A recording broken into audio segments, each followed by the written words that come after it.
कहानियाँ कहानियाँ सिर्फ सुनने के लिए नहीं होती।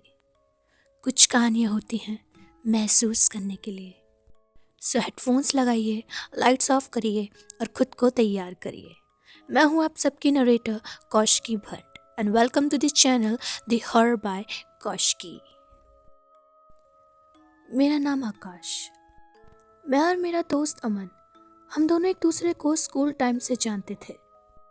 हम दोनों ने अभी कुछ 6 या 7 महीने पहले ही कॉलेज ज्वाइन किया था और हमारा कॉलेज भी सेम ही था। वो मेरे घर आया हुआ था और हम दोनों साथ में असाइनमेंट्स कर रहे थे। कुछ टाइम बाद हम दोनों थोड़ा ब्रेक लेने की सोचते हैं एंड देन मुझे आकाश बोलता है, यार तुझे याद है वो दिन जब हम तेरे घर पर आते थे और लोगों को प्रैंक कॉल्स करते थे? हाँ यार, वो दिन कैसे भूल सकते हैं। कितना ज़्यादा मज़ा आता था ना उसमें। और ये सब डिस्कशन करते करते हम अपने स्कूल के टाइम को याद करने लगते हैं। हम दोनों ये सारी बातें कर ही रहे थे कि इतने में अमन ठीक बगल में रखे हुए टेलीफोन की तरफ देखता है और उसके बाद वो मुझे देखता है। और जब वो मेरी तरफ देखता है तो मैं समझ चुका था वो एक्चुअल में क्या करना चाहता है। आखिर हमारी इतनी पुरानी दोस्ती थी तो हम आंखों आंखों में समझ चुके थे।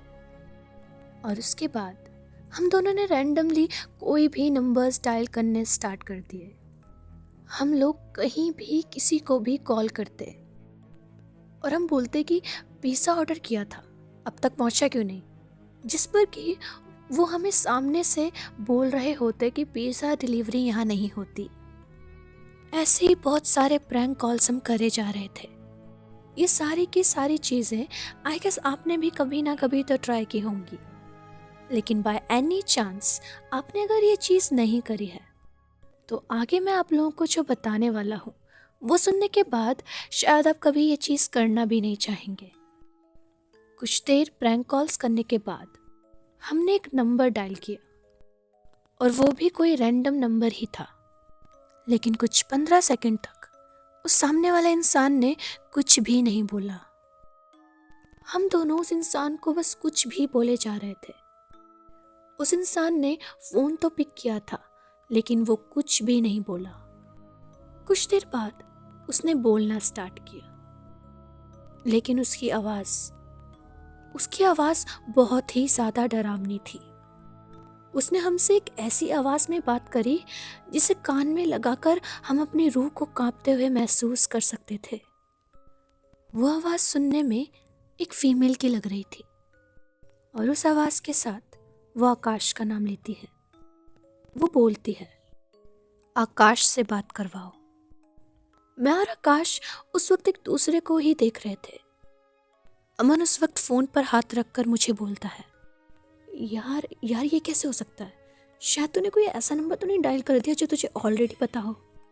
जिस पर कि मैं बोलता हूँ, नहीं यार, मैंने तो कोई रैंडम नंबर डायल किया था। आई डोंट नो ये मुझे कैसे जानती है। एनीवेज, मैं आकाश को फ़ोन पकड़ा देता हूँ और मेरे सामने आकाश फ़ोन को कान पर लगाता है। हेलो, हाय आकाश। हेलो, आप मुझे कैसे जानती हैं? मैं तुम्हें कैसे जानती हूँ उससे पहले तुम्हें ये कहानी सुननी पड़ेगी। हाल ही में आकाश, तुम्हारे फादर इस दुनिया में नहीं रहे, राइट? आकाश मेरी तरफ देख रहा था और उसकी पूरी की पूरी टी शर्ट पसीने से भर चुकी थी। वो बहुत ही ज़्यादा घबराते हुए बोलता है, हाँ तो क्या? उन्हें क्या हुआ था आकाश? जिस पर कि आकाश कहता है, उन्हें हार्ट अटैक आया था। तुम्हें ऐसे कैसे लगता है कि उन्हें हार्ट अटैक आया था? क्योंकि उन्हें हार्ट अटैक आया था। तुम कौन हो? जिस पर कि सामने से आवाज़ आती है, वो कोई हार्ट अटैक नहीं था, बल्कि तुम्हारी ही मदर ने उन्हें धीरे धीरे करके स्लो पॉइजनिंग करी थी। और इसके बाद फ़ोन कट हो जाता है। हम दोनों वहाँ पर सुन बैठ जाते हैं आकाश की आंखों से उस वक्त आंसू गिर रहे होते हैं। हमें उस वक्त कुछ भी समझ में नहीं आ रहा था। मैं उस वक्त बस आकाश से पूछ रहा था कि क्या हुआ है, क्या हुआ है, लेकिन हम दोनों बस वहां पर बैठे हुए थे कि फिर इतने में फिर से लैंडलाइन रिंग करता है। और जैसे ही वो रिंग करता है, इस बार मैं उठाता हूँ। मैं बहुत ही ज्यादा गुस्से में कुछ कहने ही वाला होता हूँ, लेकिन तभी मुझे सामने से आवाज आती है, अमन। कौन? वो आवाज बिल्कुल फैमिलियर लग रही थी। जिस इंसान ने जस्ट अभी आकाश से बात करी थी, उसने ठीक अभी अभी मेरा नाम पुकारा था। तुम्हें पता है अमन, तुमने एक ऐसा काम किया है, एक ऐसी गलती जिसकी सजा आज तक कुछ लोग भुगत रहे हैं। कौन सी गलती? क्या किया है मैंने? सच सच बोलो अमन, मजाक मत करो। देखो देखो, मुझे कुछ भी नहीं पता है तुम किस बारे में बात कर रही हो। अरे प्लीज इतना इनोसेंट मत एक्ट करो, मुझे सब कुछ पता है। याद करो अमन, 11th स्टैंडर्ड, आहान, खुशी, वो स्कूल की ट्रिप, कितने सुंदर सुंदर पहाड़, हर तरफ बड़े बड़े पहाड़ थे, बस नीचे एक खाई थी जहां पर तुमने आहान को धक्का दे दिया था। मैं नहीं जानता हूं, ठीक है, और ना मैंने ऐसा कभी कुछ किया है। झूठ मत बोलो। आहान को तुमने धक्का इसलिए दिया था ना क्योंकि वो खुशी के साथ चला गया था। खुशी आहान को तुमसे ज्यादा पसंद करती थी, तुमसे ज्यादा चाहती थी, और तुमसे ये चीज देखी नहीं गई, है ना अमन? वो वहां पर चीख रहा था, चिल्ला रहा था, हेल्प मांग रहा था, और तुम उसे देख सकते थे। वो नीचे एक पत्थर के सहारे तुम्हारी तरफ होपलेस होकर देख रहा था। तुम चाहते तो तुम उसे बचा सकते थे, है ना? लेकिन तुमने ऐसा कुछ भी नहीं किया। तुमने उसे वहां मरने के लिए छोड़ दिया। ये सारी की सारी चीजें मैं भी सुन रहा था। मेरी आंखों में भी आंसू थे। आफ्टर ऑल, आहान हमारा कॉमन फ्रेंड था, और इस बारे में मुझे कोई भी आइडिया नहीं था।